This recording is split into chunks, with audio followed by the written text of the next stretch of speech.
Bismillahirrahmanirrahim. Assalamualaikum warahmatullahi wabarakatuh. Waalaikumsalam warahmatullahi wabarakatuh. Baik, sesuai acara pada siang hari ini, kita akan mengadakan dan melaksanakan pendidikan kesehatan mengenai diabetes mellitus ya Mbak. Sebelumnya, apa kabar semuanya? Alhamdulillah. Baik, sebelumnya izinkan saya memperkenalkan diri. Saya di sini sebagai pembawa acara. Saya Nabila Lintang dan saya di sini tidak sendiri. Saya bersama fasilitator. Silakan memperkenalkan diri. Saya sebagai fasilitator, saya Lutfi Fitriani. Baik, langsung saja ya teman-teman. Saya mau tanya terlebih dahulu. Apakah mbak-mbak semuanya sudah mengerti apa itu diabetes mellitus? Ayo.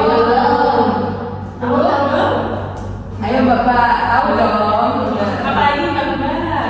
Tentang gula pokoknya mbak. Angkat tangan dong satu-satu. Baik, silakan mbak siapa? Pokoknya setahu saya tentang bulan-bulan gitu pokoknya kalau gulanya tinggi. Tapi Baik, itu sudah benar. Siapa lagi? Silakan mbak. yang setahu saya sih karena bulan tinggi jadi banyak luka. Oh baik, betul juga. Ada lagi? Silakan. Silakan mbak.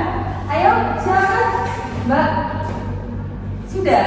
Baik, semua jawabannya itu benar semua. Untuk lebih lengkapnya nanti akan disampaikan oleh materi. Baik, di sini saya akan menyampaikan susunan acaranya. Nanti pemateri akan menyampaikan materi sekitar 10-15 menit saja. Lalu dilanjut untuk sesi diskusi. Langsung saja ya teman-teman, saya panggilkan pematerinya dari Universitas Muhammadiyah Surakarta. Mas Rahmat Syaifudin dipersilakan untuk memasuki ruangan.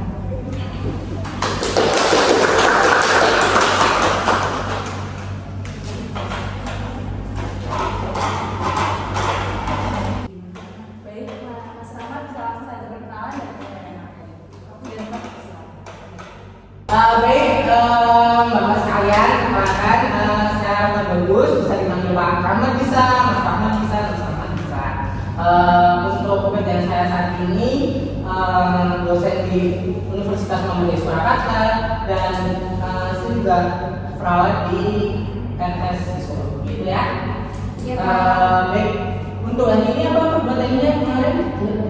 Oh iya, terkait diabetes mellitus ya. Untuk bapak sekalian udah tahu belum terkait diabetes mellitus? Untuk penyakit gula. Pokoknya tentang gula aja Pak. Ya tadi katanya tentang Satu-satu Mbak, sebelah makanan. Oke, tahunya terkait diabetes mellitus tuh gula gitu ya. Dari keluarga bapak sekalian di rumah keluarga jauh ada yang menderita diabetes mellitus? mungkin dari orang tuanya, orang tua atau ada ya mungkin tetangga saya ada. Oh iya, tetangga sih. Tetangganya kayak kita sih. Enggak, nenek saya mas dulu. aku sudah meninggal Nenek ya. Nenek dari keluarga ibu atau dari keluarga bapak ya? dari bapak. Oh iya. Oke, tadi kan contohnya terkait gula ya. Sekarang saya jelaskan pembahasan terkait diabetes mellitus. Nah nanti ini materi ini saya bagi menjadi 7 season atau 7 step ya nanti terkait definisi, klasifikasi, faktor risiko, tanda umum, komplikasi, dan kejadian juga seperti itu. Nah, yang pertama kita akan bahas terkait ya terkait definisi diabetes mellitus. Definisi diabetes mellitus sendiri itu gangguan metabolisme di mana tubuh tidak dapat memproduksi atau menggunakan insulin secara efektif. Nah, ini menyebabkan penumpukan gula di dalam darah. Seperti itu. Nah, untuk klasifikasinya atau jenis-jenisnya diabetes mellitus tuh diabetes itu ada 4. Ada tipe 1, tipe 2, gestasional. Untuk gestasional ini tadi kan ini bapak semua ya, belum ada yang nikah. Jadi untuk gestasional ini penting diketahui karena itu diabetes pada saat kehamilan seperti itu. Nah, untuk diabetes tipe lain itu bisa diakibatkan karena beberapa penyakit lain yang kita. Nah, baik. selanjutnya ini saya akan jelaskan tentang faktor resiko diabetes mellitus. Nah, faktor resiko diabetes mellitus salah satunya yang pertama adalah genetik. Ini faktor resiko yang sering banyak sekali terjadi menjadi penyebab terjadinya dengan pada tubuh karena genetiknya diturunkan. Kayak tadi kasusnya Mbak siapa tadi yang keluarganya ada yang ya? Mbak Mawar. Ya, Mbak Mawar. Nah, Mbak Mawar tadi kan katanya siapa Mbak? Neneknya ya? Ya, betul.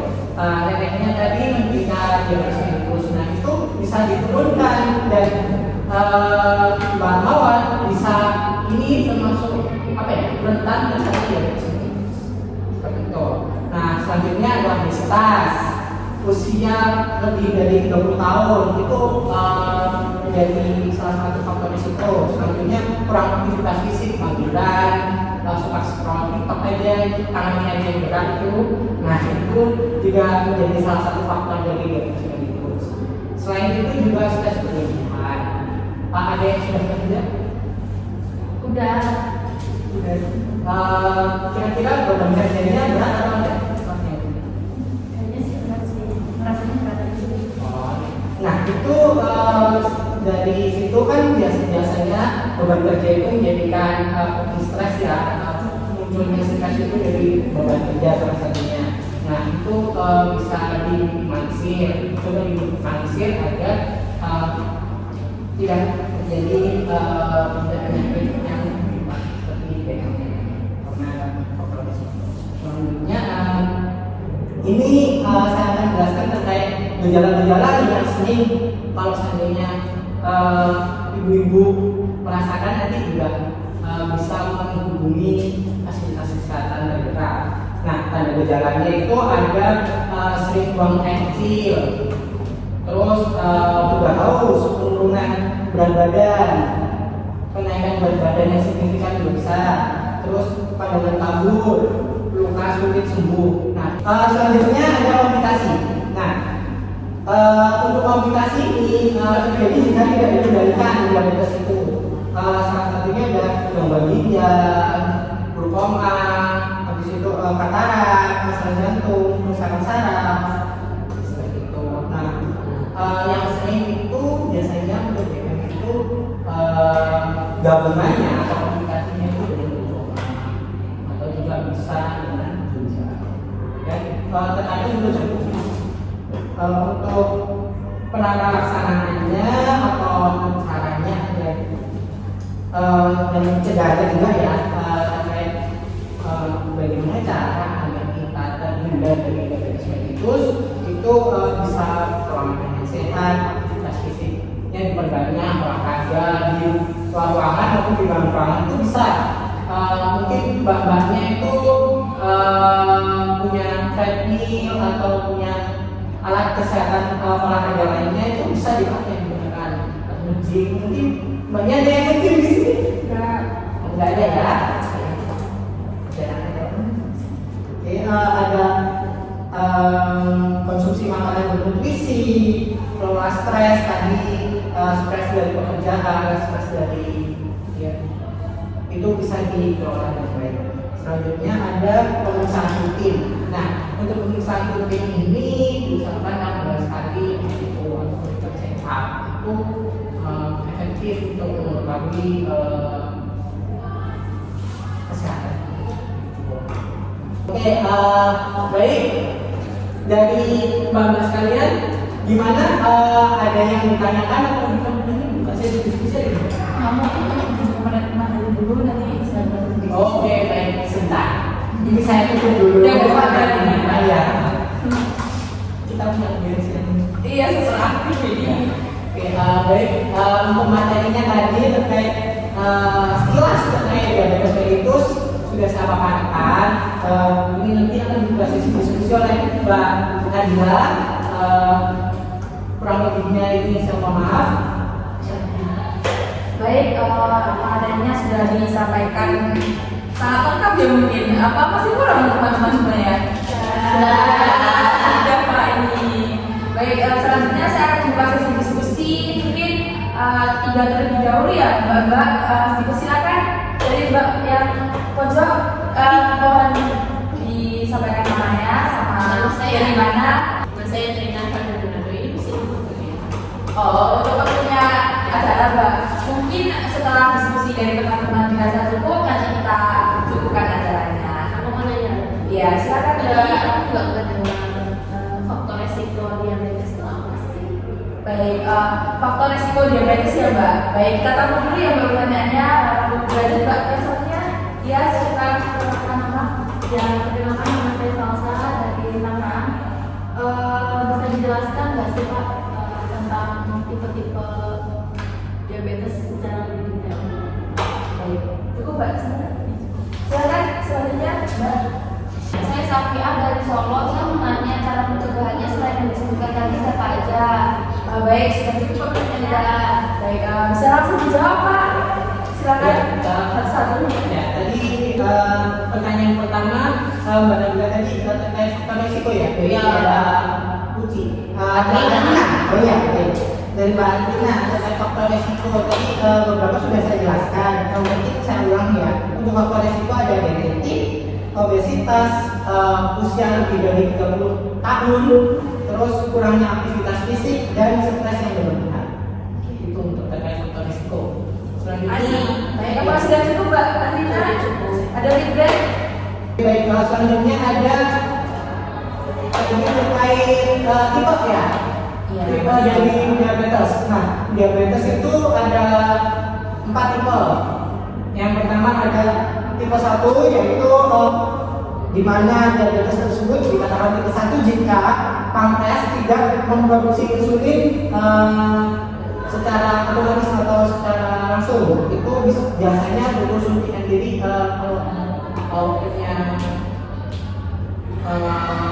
kebutuhan habis minum kopi atau apa gitu biasanya insulin. Selanjutnya ada tipe 2.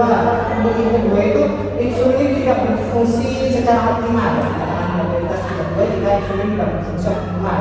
Nah, ini menjadi kasus terbesar ya untuk baik di Indonesia maupun di Indonesia, sekitar 90 sampai 95% kasus diabetes di Indonesia itu masuk dalam diabetes tipe 2. Selanjutnya ada gestasional. Tadi sudah saya jelaskan terkait gestasional ini diabetes selama masa kehamilan.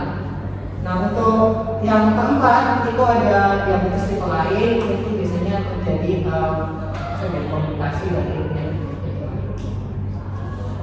Oke. Cukup Mbak Salsa? Apa nggak ada feedback? Baik, selanjutnya dari yang mana dari Mbak Salsa? Baik, untuk Mbak Safia tadi terkait pencegahan ya. Nah, pencegahannya tadi saya jelaskan ada 5, yaitu jaga berat badan, olahraga teratur, terus konsumsi makanan bernutrisi, pola stres dan pemeriksaan tubuh. Itu secara rutin 16 kali. Sudah cukup Mbak Surya? Baik, apakah ada feedback dari teman-teman semuanya? Mbak, silakan. Silakan Mbak, jika ada feedback. Dan kalau tadi kan jelasin faktor resikonya, terus kalau itu apa berarti kalau kurang beraktivitas itu pasti kena diabetes? Kok kayaknya rasanya gitu. Nah, kurang beraktivitas itu bukan pasti gitu, tapi presentase dari jika kita kurang beraktivitas maka bisa terjadi obesitas, adanya penyakit lain. Nah, itu menjadikan faktor yang lebih memperparah atau lebih membuat diabetes itu muncul seperti itu. Jadi bukan dipastikan tapi sekitar 5 sampai 10. Tapi Pak, obat-obatan kan mahal ya? Terus gimana mengatasinya? Baik, untuk pengobatan, untuk diabetes sendiri itu tidak berpatok pada pengobatan sebenarnya. Untuk oleh karena itu sebelum kan kita biasanya sedia aja sebelum kejadian, jadi kita cegah dulu sebelum kita menangani kejadian. Tadi sudah saya jelaskan juga beberapa kali. Tapi Pak, kalau misal ada kan orang pola hidupnya itu tuh bagus tapi masih tetap terkena itu. Nah itu gimana Pak? Udah beraktivitas, sudah makan bagus tapi terkena diabetes terus gimana ya Pak? Iya, mungkin Mbak Rahmat bisa menjawab. untuk tadi terkait pola hidup itu kan kebiasaan, bukan mungkin susah untuk diubah secara langsung. Itu mungkin bisa diawali dengan hal-hal kecil. Enggak kan saya tadi kan bilang manusia kan banyak di situ orang ini juga hidupnya itu sehat tapi tetap terkena gitu, bukan kok orang yang nggak sehat terus terkena, tapi orang itu pada sehat, hidupnya itu pada sehat semua gitu loh, tapi kok masih bisa terkena itu gara-gara apa? Baik, tadi karena kenapa orang sehat bisa terkena, salah satunya mungkin bisa terkena dengan imunnya, daya tahan tubuhnya itu imun sehat. Imun itu kan tidak terlihat, bisa jadi sehat tapi imunitas atau daya tubuhnya lebih kurang daripada yang. Apakah sudah cukup teman-teman? Dari materi apakah sudah cukup? Baik, alhamdulillah tentang kita semuanya. Untuk yang terakhir akan disampaikan kesimpulan dari Mbak Fasilitator. Kesimpulannya untuk audiensinya sangat aktif dan serius mendengarkan. Intinya bagus untuk kesadaran dan pencegahan adalah kunci melawan diabetes. Baik, dari saya mohon maaf jika ada kekurangan dan kelebihannya. Kami di sini sangat berterima kasih atas partisipasinya pada siang hari ini. Bapak semuanya, kalian luar biasa dan semoga materi pada siang hari ini dapat bermanfaat bagi kita semua. Amin. Kita berdoa sama-sama. Sekian dari saya. Wassalamualaikum warahmatullahi wabarakatuh. Waalaikumsalam warahmatullahi wabarakatuh. Terima kasih.